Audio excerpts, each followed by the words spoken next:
अस्सलामुअलैकुम, शाहीन कुकिंग जायका में आपका वेलकम। आज मैं बनाने जा रही हूँ मुहर्रम स्पेशल रोट की रेसिपी।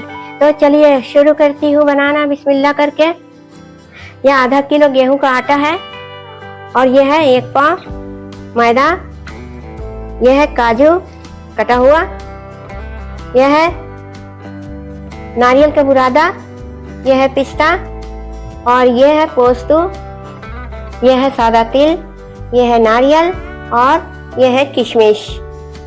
तो चलिए मैं इस आटे को भूनना शुरू करती हूँ बिस्मिल्लाह करके। तो मैं कढ़ाई चढ़ा दी हूँ और इसमें डाल दूंगी ये आटा।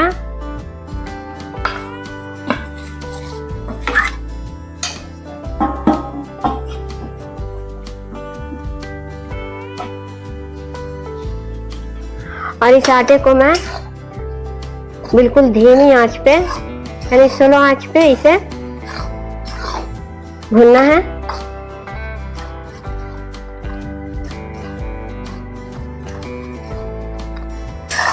इस आटे को हल्का रोस्ट करना है, बहुत ज्यादा आटा को भूनना नहीं है। इसका हल्का सा कलर चेंज हो जाएगा और इसमें से खुशबू आने लगेगी तो मैं चूल्हे को ऑफ कर दूंगी। इस आटे को भूनते हुए 5 मिनट हो गया। ये आटा भून चुका है, ये देखिए इसका कलर चेंज हो गया है। बहुत ज़्यादा भूनना नहीं है, इसे डार्क इसे नहीं करना है, हल्का सा ये भुना हुआ रहेगा, इसका कलर हल्का सा चेंज रहेगा। तो ये आटा हमारा भून चुका है, मैं इसे एक बर्तन में निकाल लेती हूँ। तो अब मैं इसमें डाल देती हूँ ये मैदा।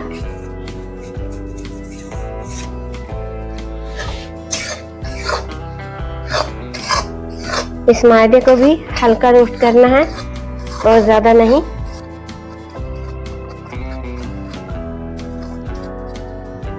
इसका हल्का सा कलर चेंज हो जाएगा, ये देखिए।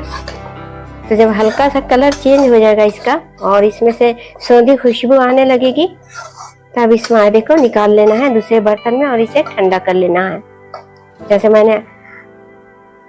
जैसे मैं आटा भूनी हूँ और उसमें से सौंधी खुशबू आने लगी थी और आटा का कलर भी हल्का सा चेंज हो गया था और अच्छे से भून चुका था वो आटा, इसलिए मैं उसमें एक बर्तन में निकाल ली। इसी तरह से ये मैदा भी भूनकर एक बर्तन में निकाल लूंगी।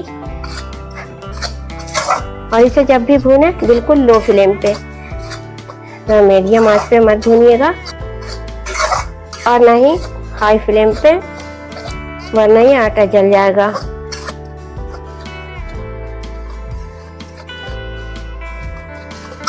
इस मैदे को इस तरह कंटिन्यू भूनती रहें।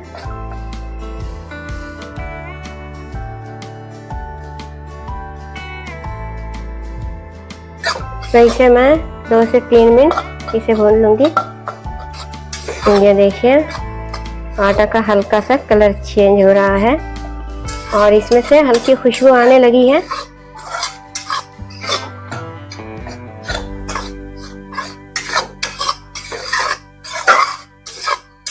तो मैदा भी हमारा भुन चुका है, मैं इसे भी एक बर्तन में निकाल लूंगी। अब मैं अपने चाशनी बनाने के लिए जा रही हूँ। ये 2 कप चीनी है, मैं इस कढ़ाई में डाल देती हूँ। तो 1 कप पानी। तो अब मैं इसका चाशनी बना लूंगी। ये एक तार का चाशनी नहीं रहेगा, यानी कि चीनी घुलने तक इसे पकाना है। तो ये देखिए फ्रेंड, इस चाशनी में उबाल आ चुका है। तो अब मैं इसमें थोड़ा नमक डाल दूंगी, 1 चुटकी। ये देखिए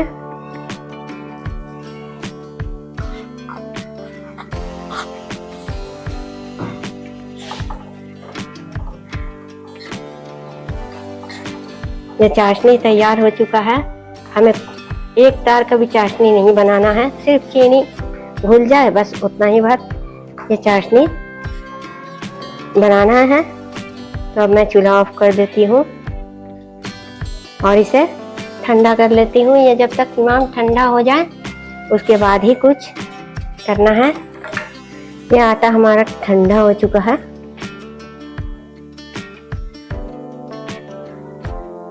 तो अब मैं इसमें सबसे पहले मैं इसमें घी डालूंगी।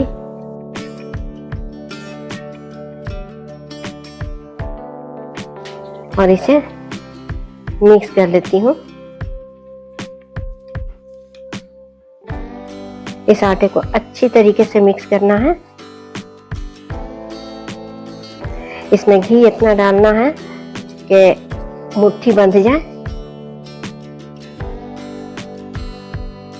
दोनों हाथों से इस तरह इस आटे को मिलाना है।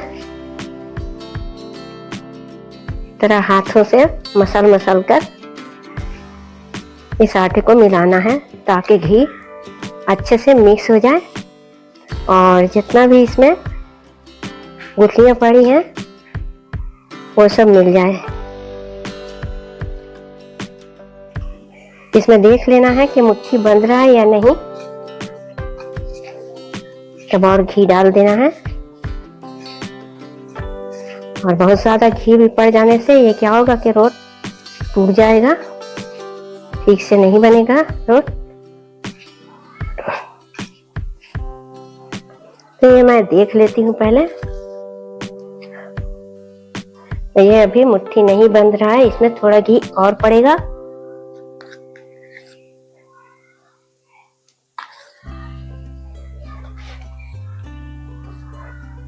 इसे डालकर मिक्स कर लेती हूँ। उसी तरह दोनों हाथों से इसे मिक्स करना है। अब मैं देख लेती हूँ इसे। ये देखिए ये मुट्ठी बंध जा रहा है, इससे ज्यादा घी नहीं पड़ेगा, ठीक है।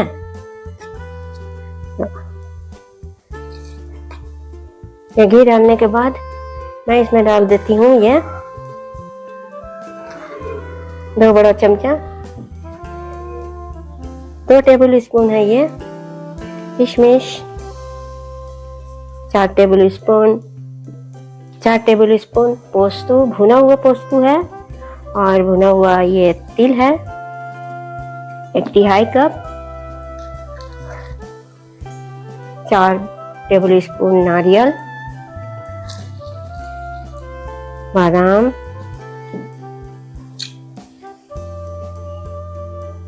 4 टेबल स्पून बादाम है, 1 कटोरी नारियल का बुरादा डाल रही हूँ, और 15 से 20 कटा हुआ ये काजू है, इसे डाल दे रही हूँ। और इसे मिक्स कर लेती हूँ।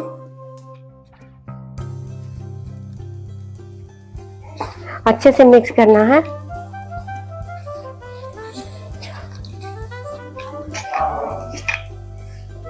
तो ये मिक्स हो गया फ्रेंड। तो अब मैं इसमें डाल रही हूँ चाशनी। ये जो चाशनी बनाई हूँ, ये चाशनी ठंडा हो चुका है। अब मैं इसमें चम्मच से उठाकर इसमें डालती जाऊंगी और गूंथती जाऊंगी।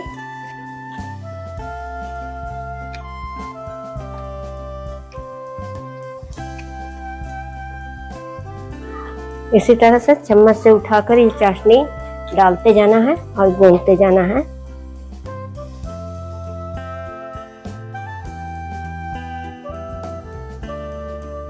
इसी तरह सारे चाशनी को डालकर मैं इस आटे को अच्छे तरह से गूंथ लूंगी। और आटा नरम नहीं रहेगा, आटा सख्त रहेगा, बहुत ज्यादा हार्ड भी नहीं रहेगा।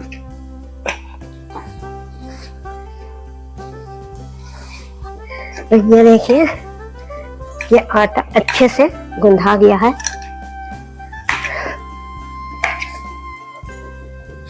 ये आटा हमारा ऐसे ही रहेगा, ज्यादा नरम आटा नहीं रहेगा, वरना अंदर से गीला रह जाता है। ऐसे ये अच्छा भस एकदम रहेगा, खास्ता की तरह। रोट बनने के बाद तो इसे मैं 5 मिनट ढक के रख देती हूँ।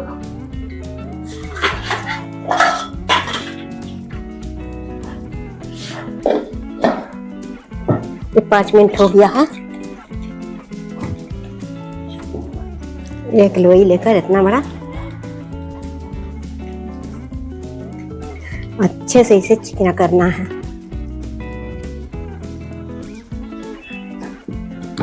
और इसे बेल लें।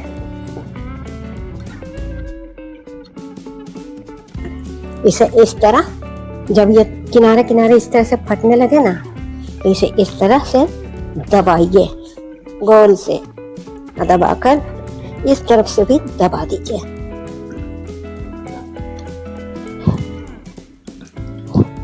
ठीक है, और उसके बाद इसे बेल लीजिए।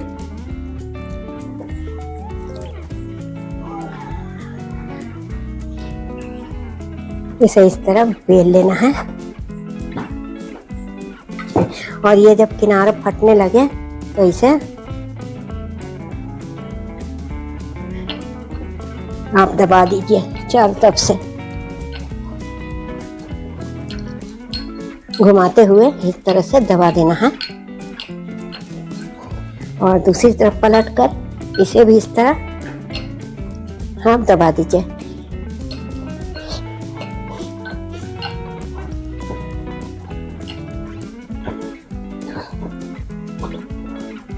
हल्का सा बेल लीजिए इसे।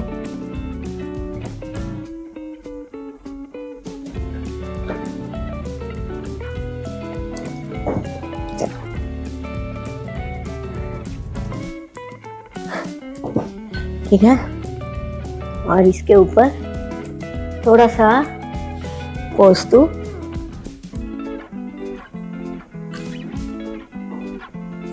डाल दें। पोस्तु डालने के बाद थोड़ा सा तिल डालूंगी,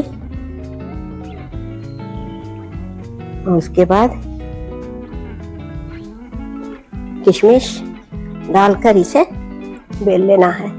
अब थोड़ा सा इस पर डालूंगी मैं नारियल और काजू। तो बेलन से दबा देने से ये बैठ जाएगा।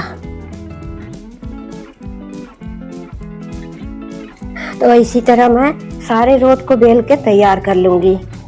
ये तवा हमारा गरम हो चुका है। गरम होने के बाद मैं इसमें थोड़ा घी लगा दूंगी अच्छे तरीके से। उसके बाद ये रोट मैं डाल देती हूँ इसमें। इस रोट को डालने के बाद मैं 2 से 3 मिनट एक तरफ पकाऊंगी, और पक जाने के बाद उसके बाद उसको मैं पलटी कर दूंगी। पलटी करने के बाद मैं इसके ऊपर घी लगा दूंगी। अच्छे तरीके से घी लगाना है, थोड़ा ज़्यादा करके। उसके बाद 2 से 3 मिनट पकाने के बाद मैं इसे पलटी कर दूंगी दूसरी तरफ, और दूसरी तरफ पलटी करने के बाद मैं एक बार फिर घी लगाऊंगी। सही तरीक़े से घी लगाना है।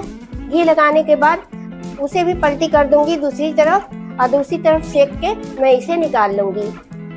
तो लीजिए, मुहर्रम स्पेशल रोट बन के हो गया है तैयार। तो आपको हमारी ये रोट की रेसिपी आपको कैसी लगी? हमें उम्मीद है कि आपको बहुत पसंद आएगी। अगर पसंद आई तो आप हमें लाइक, शेयर और मेरे चैनल को सब्सक्राइब करना ना भूलें। फिर मिलेंगे एक नए रेसिपी के साथ। तब तक के लिए अल्लाह हाफिज।